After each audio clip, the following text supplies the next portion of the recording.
अगर स्टोरी पसंद आ रही है तो हिंदी स्टोरी चैनल को सब्सक्राइब करें और वीडियो को लाइक करें। एपिसोड 118 अजीब लड़की। पार्थो को खामोश देखकर सुजॉय ने कहा, मुझे उस एक्सीडेंट की हकीकत अच्छे से पता थी, लेकिन फिर भी मैंने इसीलिए दिव्या को कुछ भी नहीं कहा क्योंकि मेरी समझ से उसे अपने किए की सजा मिल चुकी थी। पार्थो ने इतनी देर में जवाब सोच लिया था। उसने खुद को एकदम नॉर्मल दिखाते हुए कहा, देखो सुजॉय, वो दिव्या की अपनी इश्यूज हैं। हम यहाँ पर अपनी अपनी फिल्मों के बारे में बात करने आए हैं। तुम्हारी फिल्म के कुछ सीन अब भी बाकी हैं, जबकि मेरी फिल्म में बस पोस्ट प्रोडक्शन का कुछ काम रह गया है। अब तुम्हारी फिल्म की वजह से अपनी अच्छी खासी कमाई क्यों छोड़ूं? तब सुजॉय ने एकदम से उकताते हुए कहा, देखो पार्थो, मेरे पास इस बहस के लिए वक्त नहीं है। मुझे अभी निकलना होगा। तुम बस उतना ध्यान रखो जितना मैंने कह दिया है। तब पार्थो ने भी उठते हुए कहा, तुम पहले अपनी फिल्म पूरी कर लो, उसके बाद तो तुम इस रेस में शामिल भी होंगे, वरना वाकई उससे पहले ये बहस फिजूल है। कहकर वो सुजॉय से पहले ही निकल गया। सुजॉय ने उसे दांत पीसते हुए जाते हुए देखा और खुद से कहा, तुम देखना पार्थो, तुम्हारी दिव्या के बगैर भी मेरी फिल्म कैसे पूरी होती है। लैला घर पहुंची तो मारिया ने उसके लिए पहले से ही चाय नाश्ते का इंतजाम कर रखा था। आज उसे अपने घर जाना था, इसीलिए वो सेट पर लैला के साथ नहीं जा सकी थी। लैला ने हाथ मुंह धोते हुए कहा, घर पर सब ठीक है ना मारिया? तब मारिया ने नाश्ते की ट्रे टेबल पर रखते हुए कहा, हाँ मैम, अब हस्बैंड की तबीयत भी ठीक हो गई है काफी। उसने एक पार्ट टाइम जॉब भी ज्वाइन कर ली है। बस उसे देख सुनकर आ गई तो ठीक लग रहा है। तब लैला ने उसका हाथ पकड़कर सामने बिठाया और उसे उसका कप बढ़ाते हुए बोली, जब भी लगे कि घर जाना है तो रह आना, मैं मैनेज कर लूंगी। मारिया ने धीरे से मुस्कुराते हुए कप थामा और फिर जैसे कुछ याद करते हुए बोली, अरे हाँ मैम, एक बात तो बताना भूल ही गई आपको। यूनियन वाले डेविड अंकल मिले थे। अगले हफ्ते यूनियन के सेक्रेटरी की पोस्ट खाली हो रही है। डेविड अंकल ने पर्सनली आपका नाम रेकमेंड किया है। ये सुनकर लैला ने हल्के से स्माइल करते हुए कहा, अरे नहीं मारिया, मुझे इन सब का कहाँ कोई एक्सपीरियंस है, और वैसे भी यूनियन में पहले से कई लोग होंगे जो इस पोस्ट को बेहतर तौर पर समझ सकते होंगे। ऐसे में मैं तो एकदम से बाहर ही हो गई ना यूनियन के लिए, इसीलिए मुझे नहीं लगता कि मैं ये सब ठीक तरह से कर पाऊंगी। तब मारिया ने कहा, अंकल डेविड की आंखें धोखा नहीं खा सकती लैला मैम। उन्हें आप में वो चार्म, वो बात दिखती है जो यूनियन के सेक्रेटरी के लिए चाहिए होती है। इतने कम टाइम में आपने यूनियन का फंड कहां से कहां पहुंचा दिया, कितने लोगों को इससे फायदा पहुंचा, इसीलिए वो सारे ही लोग आपके फेवर में हैं। मारिया ने जोर देते हुए कहा तो लैला कुछ देर के लिए सोच में पड़ गई। फिर उसने कुछ देर बाद कहा, अच्छा मैं सोच कर बताती हूँ। कहकर लैला ने मारिया को कुछ देर के लिए टाल दिया। अभी दोनों बातें ही कर रही थी कि तभी फोन की बेल बज उठी। लैला ने रिसीवर उठाया तो दूसरी तरफ से एक ठहरी हुई सी आवाज उभरी, हेलो लैला। लैला ने वो आवाज पहचानने की कोशिश करते हुए कहा, हाँ लैला बोल रही हूँ, आप कौन? मैं सुहाना। उधर से सुहाना की रुकी रुकी सी आवाज आई। लैला ने एकदम अटेंटिव होते हुए कहा, हाँ सुहाना बोलो। कहते हुए वो मन ही मन में सोचने लगी कि आखिर सुहाना ने किस वजह से कॉल किया है। तभी सुहाना ने आगे कहा, मैंने कल तुम्हारी बातों पर बहुत गौर किया। कुछ रीजंस की वजह से मैंने घर से निकलने के बाद कभी पलट कर नहीं देखा कौन किस हाल में है। कल जब तुमने डैड के बारे में बताया तो मुझे एक अजीब सी बेचैनी हो गई। कुछ साल पहले जो रिश्ता भुला बैठी थी मैं, कल अचानक से उसमें जैसे दर्द सा उठ गया। लैला ने उसकी बात सुनकर कहा, तुम जब पाहुजा सर से मिलोगी तो मुझे लगता है तुम्हारी कुछ साल की सारी शिकायतें खत्म हो जाएंगी। तब सुहाना ने कुछ सोचते हुए कहा, मैं डैड से मिलूंगी, लेकिन मैं उनसे मिलने पाहुजा मैंशन नहीं जाऊंगी। तुम अगर मुझे फेवर कर दो और डैड को मुझसे मिलाने के लिए कहीं बाहर ले आओ तो शायद मैं उनसे मिल सकती हूँ। लैला ये अजीब सी शर्त सुनकर कुछ हैरान रह गई।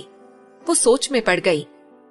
क्या वाकई ये सही रहेगा कि लैला उनकी मीटिंग अरेंज कराए?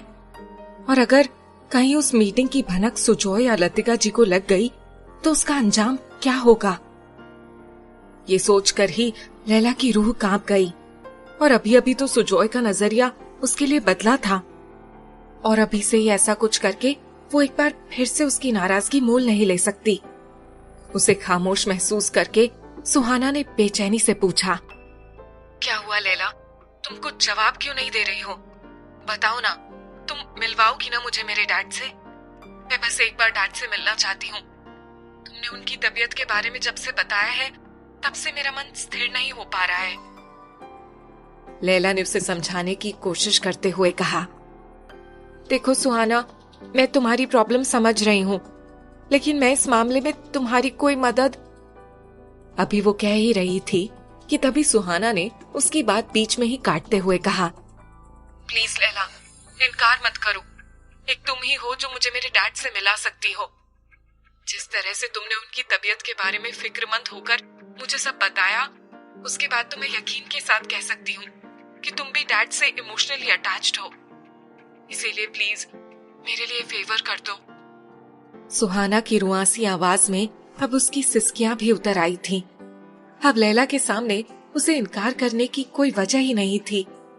इसीलिए उसने एक गहरी सांस लेकर कहा, ठीक है, तुम इतनी जिद कर रही हो तो मैं देखती हूँ अगर मैं कुछ कर पाई तो, लेकिन इससे तुम मेरा वादा मत समझना। सुहाना इतना सा ही सुनकर बेहद खुश हो गई थी। उसने एकदम खुशी भरे लहजे में कहा, thank you so much Laila, तुम्हारा बहुत बहुत शुक्रिया। मैं तुम्हारी कॉल का इंतजार करूंगी। कहकर दोनों ने कॉल रख दिया। लेकिन लैला को फोन रखने के बाद एक अजीब सी बेचैनी ने आ घेरा था। उसे रह रहकर सुजॉय की बातें याद आने लगी थी। उसे ऐसा लग रहा था जैसे कि एक जमाने के बाद सुजॉय उसके साथ अच्छे से बिहेव करने लगा था। ऐसे में इतना बड़ा रिस्क लेने का कुछ भी नतीजा हो सकता था। लेकिन अब जब मैंने सुहाना को जबान दे ही दी है तो मुझे कुछ ना कुछ तो करना ही पड़ेगा, लैला ने मन ही मन सोचा। सुजॉय जब घर पहुंचा, पाहूजा साहब उसी का इंतजार कर रहे थे। कुछ ही देर पहले बाहर से लौटी लतिका जी भी वहीं बैठी हुई थी। उसने आते ही उनसे गले मिलते हुए कहा, फाइनली आप लौट आई माँ, I missed you a lot. कहते हुए उसने उन्हें गले से लगाया। लतिका जी को उसके चेहरे पर आज एक अजीब सी ही चमक दिखाई दे रही थी। उन्होंने उसे गौर से देखते हुए कहा, अच्छा, लेकिन तुम्हारे चेहरे की चमक देखकर तो ये लग ही नहीं रहा कि तुमने मुझे मिस किया होगा। वैसे क्या बात है, बड़े खुश दिख रहे हो। लतिका जी की ताड़ती हुई नजर देखकर सुजॉय कुछ झेपते हुए बोला, ये तो आपके आने का सुनकर, आपको पूरे 2 दिनों के बाद वापस अपने सामने देखकर जो खुशी हुई है ना, ये उसी की चमक है। अभी लतिका जी कुछ और कहती उससे पहले ही पाहूजा साहब ने उन्हें टोकते हुए कहा, अरे बेटे के चेहरे पर खुशी की चमक है, ये काफी नहीं है तुम्हारे लिए? अब वजह पूछ पूछ कर उसे ऑकवर्ड फील करवाने का क्या मतलब है? अभी सब बात ही कर रहे थे कि तभी फोन की रिंग बज उठी। सुजॉय ने जैसे ही रिसीवर उठाया, दूसरी तरफ से लैला की आवाज आई, हेलो सुजॉय साहब। लैला की आवाज सुनकर सुजॉय के जो एक्सप्रेशंस बदले वो लतिका जी की नजरों से छुप नहीं सके थे। और उस पर सुजॉय कॉर्डलेस उठाए फोन पर 1 मिनट रुकना कहकर अपने कमरे की तरफ बढ़ गया तो उन्हें और भी ज्यादा हैरानी हुई। उन्होंने कुछ चौंकते हुए पाहूजा साहब की तरफ देखकर कहा, इसकी हरकतें कुछ अजीब सी नहीं लग रही आपको? उन्होंने लतिका जी के शकी मिजाज से परेशान होकर कहा, कभी कभी तुम हद से ज्यादा शकी हो जाती हो लतिका। अरे होगा किसी का कॉल, ऑफिस से अभी आया है, थोड़ा रिलैक्स्ड होकर बात करना चाह रहा होगा, तुम भी बस उसके पीछे ही पड़ जाती हो। उनके इस तरह टोक देने से लतिका जी खामोश तो हो गई थी, लेकिन न जाने क्यों उनका मन इसे नॉर्मल मानने के लिए तैयार नहीं था। सुजॉय ने अपने कमरे में आते ही बैग रखा और फिर रेस्टिंग चेयर पर बैठते हुए बोला, हाँ लैला बोलो।